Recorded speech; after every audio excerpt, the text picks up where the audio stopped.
Hi friends, இன்னைக்கு நம்ம சேனலில் எப்பவும் போல் இன்ஸ்டண்ட்டான ஒரு 10 நிமிஷத்தில் செய்யக்கூடிய ஒரு டிஃபன் ரெசிபி பார்க்கலாம். இந்த டிஃபன் பார்த்தீங்கன்னா மார்னிங் பிரேக்ஃபாஸ்ட், ஈவினிங் டின்னர் எப்படி வேணாலும் எடுத்துக்கலாம். ரொம்ப அருமையாக இருக்கும். செய்கிற டைம் பார்த்தீங்கன்னா 5லேருந்து 10 நிமிஷம் தான் ஆகும். இது முக்கியமாக குழந்தைங்களுக்கு செஞ்சு கொடுத்து பாருங்கள், ரொம்ப விரும்பி சாப்பிடுவாங்க. இந்த ரொட்டி பார்த்தீங்கன்னா சாப்பிட்றதுக்கு பரோட்டா மாதிரியே இருக்கும் டேஸ்ட்டு. அதனால் முக்கியமாக பசங்களுக்கு இது ரொம்பவே பிடிக்கும். மிஸ் பண்ணிடாமல் இந்த டிஃபன் ரெசிபி செஞ்சு கொடுத்து பாருங்கள். அதுக்கு சைடிஷ் ஒரு சட்னி ரெசிபி ரெடி பண்ணியிருக்கேன், அதுவும் சூப்பராக இருக்கும். இப்போ வாங்க எப்படி செய்கிறதுன்னு பார்க்கலாம். 1 கப் கோதுமை மாவு எடுத்திருக்கேன். வீட்டில் இருக்கக்கூடிய ஏதாவது ஒரு பொருள்களை வச்சு நீங்கள் அளந்துக்கோங்க. அதே கப்பில் 1/2 கப் ரவை எடுத்திருக்கேன். வறுத்த ரவை, வறுக்காத ரவை எது வேணாலும் எடுத்துக்கோங்க. 1/2 கப் தயிர் எடுத்திருக்கேன், நல்ல திக்கான தயிர். இப்போ இதில் தண்ணி சேர்த்துக்கலாம். தண்ணி கரெக்டாக 1/4 கப்பு தண்ணி சேர்த்துக்கோங்க. நீங்கள் எடுக்கிற ரவையும் கோதுமை மாவையும் பொறுத்து தண்ணியோட அளவுகள் கொஞ்சம் மாறுபடும். அதனால் பார்த்து அட்ஜஸ்ட் பண்ணி சேர்த்துக்கோங்க. இப்போ ஒரு விஸ்கை வச்சு நல்லா கலந்துக்கலாம். உங்களுக்கு மிக்ஸ் பண்ண கஷ்டமாக இருந்துச்சு அப்படின்னா இது எல்லாத்தையுமே நீங்கள் ஒரு மிக்ஸி ஜாரில் சேர்த்துட்டு ஒரு சுற்றி எடுத்துக்கோங்க. இப்போ பாருங்கள், நான் மிக்ஸ் பண்ணிவிட்டேன். நல்லா கட்டி இல்லாமல் மிக்ஸ் பண்ணிக்கணும். மாவு ரொம்ப தண்ணி ஆகிடக்கூடாது, நல்லா திக்காக தான் இருக்கணும். அதனால் தண்ணி கொஞ்சம் கொஞ்சமாக பார்த்து சேர்த்துக்கோங்க. இப்போ நல்லா கலந்தாச்சு. இந்த ஸ்டேஜில் ஒரே ஒரு பச்சை மிளகாய் சேர்த்துக்கிறேன், ஒரு வெங்காயம் சேர்த்துக்கிறேன். வெங்காயம் அதிகமாக சேர்க்கும் போது ஃப்ளேவர் நல்லாயிருக்கும். அதனால் நீங்கள் பார்த்து சேர்த்துக்கோங்க. பொடியான இருக்குன்னா கொத்தமல்லி எல்லாம் சேர்த்துக்கோங்க. 1/4 கப் துருவன தேங்காய் சேர்த்துக்கோங்க. 2 உருளைக்கிழங்க தோல் நீக்கிட்டு துருவி தண்ணியில் சேர்த்து வச்சுருக்கேன். ஒரு 2 தடவை கழுவிட்டு சேர்த்து வச்சுருக்கேன். இப்போ இந்த உருளைக்கிழங்கு நல்லா தண்ணியை பிழிஞ்சிட்டு இதில் சேர்த்துக்கலாம். நான் அளவுகளையெல்லாம் டிஸ்கிரிப்ஷன் பாக்ஸில் மென்ஷன் பண்ணுறேன். ஏதாவது டவுட்டாக இருந்தால் அங்கே போய் செக் பண்ணி பார்த்துக்கோங்க. இப்போ உருளைக்கிழங்க சேர்த்தாச்சு. இந்த ஸ்டேஜில் பார்த்தீங்கன்னா சில்லி ஃப்ளேக்ஸ் ஒரு 1/2 டீஸ்பூன் அளவுக்கு சேர்த்துக்கிறேன். காரம் இதுக்கு இந்த சில்லி ஃப்ளேக்ஸும் பச்சை மிளகாய் மட்டும்தான், அதனால் பார்த்து சேர்த்துக்கோங்க. இப்போ சீரகம் 1 டீஸ்பூன் சேர்த்துக்கிறேன். சீரகம் சேர்க்கும் போது ஃப்ளேவர் ரொம்ப நல்லாயிருக்கும். இப்போ உப்பு சேர்த்துக்கலாம். உப்பு சேர்த்ததுக்கப்புறம் நல்லா மிக்ஸ் பண்ணி விட்டுக்கோங்க. ரொம்ப திக்காக இருந்தால் மட்டும் கொஞ்சமாக தண்ணி சேர்த்துக்கோங்க. இப்போ பாருங்கள், நான் நல்லா கலந்து விட்டுட்டேன். கொஞ்சம் திக்காக இருக்குது. அதனால் நான் ஒரு 2 ஸ்பூன் அளவுக்கு மட்டும் தண்ணி சேர்த்துக்கிறேன், ரொம்ப ஜாஸ்தி சேர்க்க வேணாம். இப்போ மறுபடியும் நல்லா கலந்து விட்டுக்கலாம். இதில் நான் வெஜிடபிள் உருளைக்கிழங்கு மட்டும்தான் சேர்த்துருக்கேன். நீங்கள் கேரட் கூட சேர்த்துக்கிறதா இருந்தால் சேர்த்துக்கலாம், ரொம்ப நல்லாயிருக்கும். இப்படி மாவு நல்லா திக்காக மிக்ஸ் பண்ணி நீங்கள் தோசை வாக்கும்போது அது நல்லா பரோட்டா மாதிரி கிடைக்கும். ரொம்ப சூப்பராக இருக்கும் டேஸ்ட்டு. இப்போ இதை மூடி சேர்த்துட்டு ஓரத்தில் வச்சிடலாம். நம்ம சட்னி ரெடி பண்ணுற வரைக்கும் இது அப்படியே ஓரத்தில் இருக்கட்டும். சட்னி ரெடி பண்ணுறதுக்கு குறைஞ்சது ஒரு 5 நிமிஷம் தான் ஆகும், பண்ணிட்டு வந்துடலாம். மிக்ஸி ஜாரில் ஒரு 40 பூண்டு பல் சேர்த்துக்கோங்க. பூண்டு பல் நான் சின்னதும் பெருசுமாக கலந்து எடுத்திருக்கேன். காரத்துக்கு மிளகாய் சேர்த்துக்கலாம். என்னோட மிளகாய் ரொம்ப காரன்றதுனால ஒரு 5லேருந்து 6 காஞ்ச மிளகாய் நான் எடுத்திருக்கேன். நீங்கள் காஷ்மீர் மிளகாய் கூட கலந்து எடுக்கிறதா இருந்தால் தாராளமாக சேர்த்துக்கோங்க. புளி சேர்த்துக்கலாம். இப்போ இது எல்லாத்தையுமே கொஞ்சமாக தண்ணி சேர்த்துட்டு நல்லா கோர்ஸாக அரைச்சி எடுத்துகிட்டு வந்துடுங்க. ரொம்ப நைஸாலாம் அரைச்சிடக்கூடாது, கொஞ்சம் கொரகொரப்பாக தான் இருக்கணும். இப்போ பாருங்கள், நான் அரைச்சிட்டு வந்துட்டேன். இந்த பக்குவத்துக்கு அரைச்சிக்கோங்க. நீங்கள் காஷ்மீர் மிளகாய் சேர்த்துருந்தா நல்லா உங்களுக்கு ரெட் கலரில் கிடைக்கும். கலர் முக்கியம் இல்லை அப்படின்னு நினச்சிங்கன்னா நீங்கள் வெறும் மிளகாயே நீங்கள் சேர்த்துக்கலாம். இப்போ இதை தாளிச்சிக்கலாம். தாளிக்கிறதுக்கு பேன் ஹீட் பண்ணிக்கோங்க. அதில் ஒரு 3லேருந்து 3 டேபிள் ஸ்பூன் வரைக்கும் எண்ணெய் சேர்த்துக்கோங்க. இந்த சட்னிக்கு எண்ணெய் கொஞ்சம் தாராளமாக இருந்தால் நல்லா ருசியாகவும் இருக்கும். ஒரு 3லேருந்து 4 நாள் இந்த சட்னி ஸ்டோர் பண்ணி சாப்பிட்றதுக்கும் யூஸ்ஃபுல்லாக இருக்கும். அதனால் எண்ணெய் கொஞ்சம் அதிகமாக சேர்த்துக்கோங்க.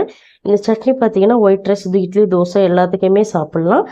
ஒரு 3லேருந்து 4 நாள் வரைக்கும் நீங்கள் வச்சு சாப்பிட்லாம்.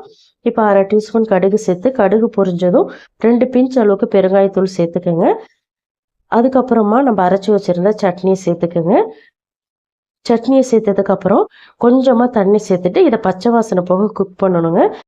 அதனால் கொஞ்சமாக தண்ணி சேர்த்துக்கலாம். தண்ணி ரொம்ப அதிகமாக சேர்த்துட்டிங்க அப்படின்னா கொதிக்கிறதுக்கு ரொம்ப டைம் எடுக்கும். அதனால் கம்மியாகவே சேர்த்துக்கோங்க. இப்போ உப்பு சேர்த்துட்டு நல்லா கலந்து விட்டுக்கலாம். கலந்து விட்டதுக்கப்புறம் இதை ஒரு லோ அல்லது மீடியம் ஃப்ளேமில் வச்சுட்டு ஒரு 5 நிமிஷத்துக்கு குக் பண்ணினீங்க அப்படின்னா நல்லா தண்ணியெல்லாம் ட்ரை ஆகி பச்சை வாசனை போக நல்லா கொதிஞ்சு வந்துடும். நீங்கள் தண்ணி ரொம்ப அதிகமாக சேர்த்துட்டீங்க அப்படின்னா கண்டிப்பாக ஒரு 15 நிமிஷமாவது ஆகும். இப்போ இது வந்து மூடி சேர்த்துட்டு ஒரு 5 நிமிஷத்துக்கு மீடியம் ஃப்ளேமில் குக் பண்ணிக்கோங்க. நல்லா கொதித்து பச்சை வாசனையெல்லாம் போகட்டும். ஹை ஃப்ளேமில் வச்சிங்கன்னா பச்சை வாசனை சரியாக போகாது. இப்போ பார்த்தீங்கன்னா 5 நிமிஷம் நான் குக் பண்ணிட்டேன். ஒரு 5லேருந்து 7 நிமிஷம் ஆகும். இப்போ மறுபடியும் கலந்து விட்டுக்கலாம். எண்ணெயெல்லாம் நல்லா பிரிஞ்சு வந்திருக்கு பாருங்கள். தண்ணியெல்லாம் நல்லா ட்ரை ஆகி நம்ம அந்த சட்னி எல்லாமே நல்லா சுருண்டு வருது பாருங்கள். இந்த பக்குவத்துக்கு நல்லா கொதிக்க வச்சுக்கணும். இந்த ஸ்டேஜில் பார்த்தீங்கன்னா நான் வெல்லம் சேர்த்துக்கிறேன். பூண்டு சட்னின்றதுனால வெல்லம் கட்டாயமாக சேர்க்கணும். வெல்லம் வந்து நான் கொஞ்சம் அதிகமாக சேர்த்துக்கிறேன். ஏன்னா எங்களுக்கு வந்து ஸ்வீட் பிடிக்கும். உங்களுக்கு பிடிக்காது அப்படின்னா நீங்கள் கொஞ்சம் கம்மி பண்ணி சேர்த்துக்கோங்க.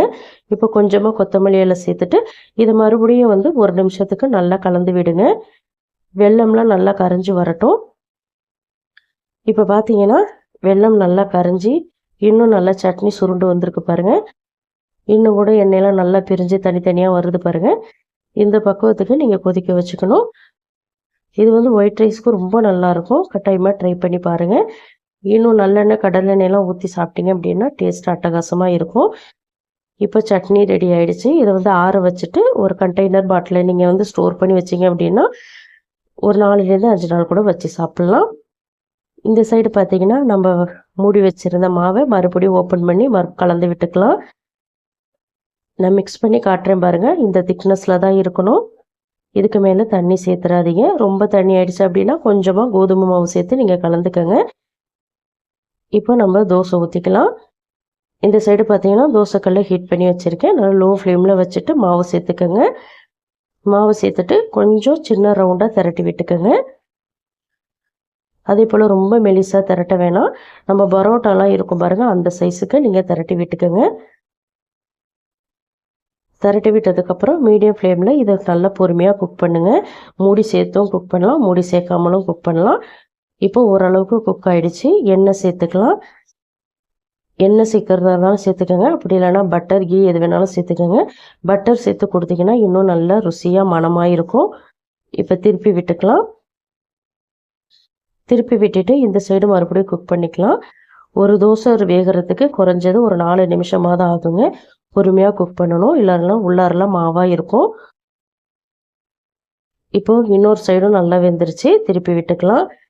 பார்த்தீங்களா எவ்வளோ அழகாக கலர்ஃபுல்லாக இருக்குன்னு. நல்லா கோல்டன் கலரில் வந்திருக்கு பாருங்கள். உள்ளாரெல்லாம் சூப்பராக வெந்திருக்கும். இப்போ 2 சைடுமே நல்லா வெந்துருச்சு. பிளேட்டுக்கு மாற்றிக்கலாம். ரொம்ப அருமையாக இருக்கும். இது வந்து சும்மாவே சாப்பிட்லாம். அப்படி இல்லைன்னா கெச்சப் சாஸ் வச்சு கூட கொடுங்க, ரொம்ப அருமையாக இருக்கும்.